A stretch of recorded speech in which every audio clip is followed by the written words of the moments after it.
एक चुड़ैल थी। ये जो चुड़ैल थी ये गांव वालों को बहुत परेशान करती थी। अक्सर ये चुड़ैल किसी व्यक्ति को या किसी बच्चे को या किसी औरत को मार देती थी। इससे गांव वाले बहुत परेशान थे। ये जो चुड़ैल थी ये गांव के पास में एक कुआं था, उसमें रहती थी। उस कुएं की खासियत ये थी कि उस कुएं का पानी ब्लैक कलर का था और उससे अजीब सी बदबू आती थी। और जो गांव वाले थे वो कभी भी उस कुएं के पास नहीं जाते थे। फिर भी जो चुड़ैल थी वो गांव में आकर लोगों को मारती थी और या फिर कोई भी कुएं के पास से जो रोड था उससे जाता था उसे मार देती थी। ये सिलसिला काफ़ी दिनों तक चलता रहा।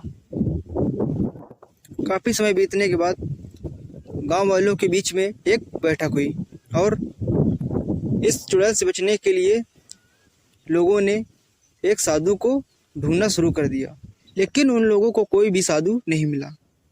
तभी एक दिन एक साधु उनके गांव से होकर गुजर रहा था। जब साधु उनके गांव से गुजर रहा था तो वो जो रोड से गुजर रहा था साधु, वो रोड कुएं के पास से जाती थी। तो साधु उसी रोड से जा रहा था। तब साधु उस कुएं के पास से गुजर रहा था तो उसे एक अजीब सा महसूस हुआ और वो देखता जा रहा था कि गांव वाले उदास उदास से लग रहे हैं और कुछ अपने आपस में बातें कर रहे हैं।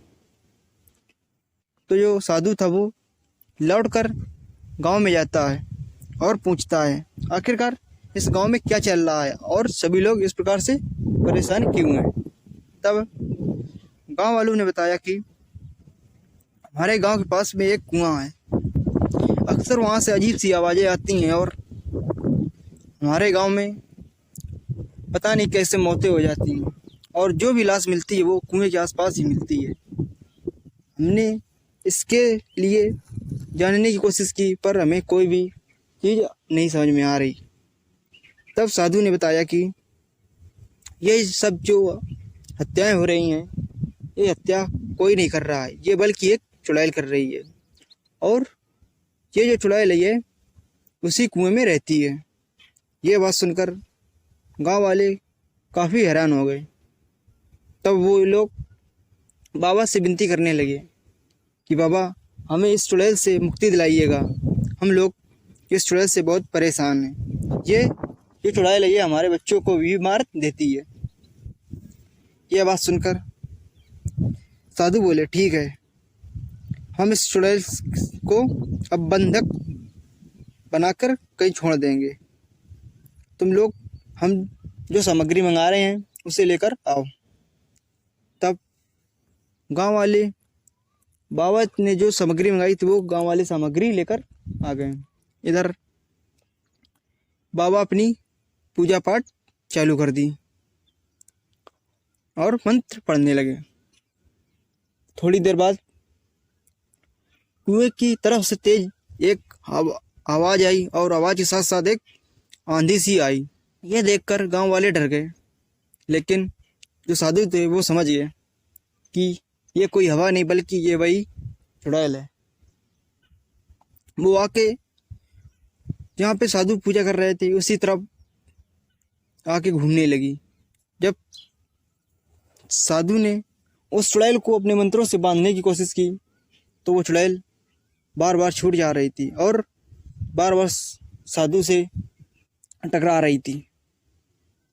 काफ़ी कोशिश करने के बाद साधु ने उसे एक मटके में कैद किया और उसे कपड़े ढक कर एक अपने मंत्रों के द्वारा धागा लेकर बांध दिया।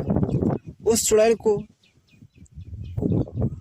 एक मटके में कैद करने के बाद साधु ने उस मटके को गांव वालों को दे दिया और कहा कि ये जो मटका है इसे फूटने नहीं देना और इस मटके को ले जाकर किसी बहते हुए जल में डाल देना, जो नदी वगैरह हो उसमें डाल देना और जब मटके को पानी में डालना तो फिर उसे पीछे मुड़ के नहीं देखना।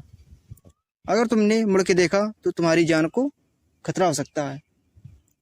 गांव के कुछ लोग गए और उस मटके को पानी में डाल दिया और उन्होंने पलट के नहीं देखा। अब इधर साधु गांव से चले गए और गांव वाले गांव में आराम से रहने लगे। उन्हें अब किसी भी प्रकार से कोई डर नहीं लगता।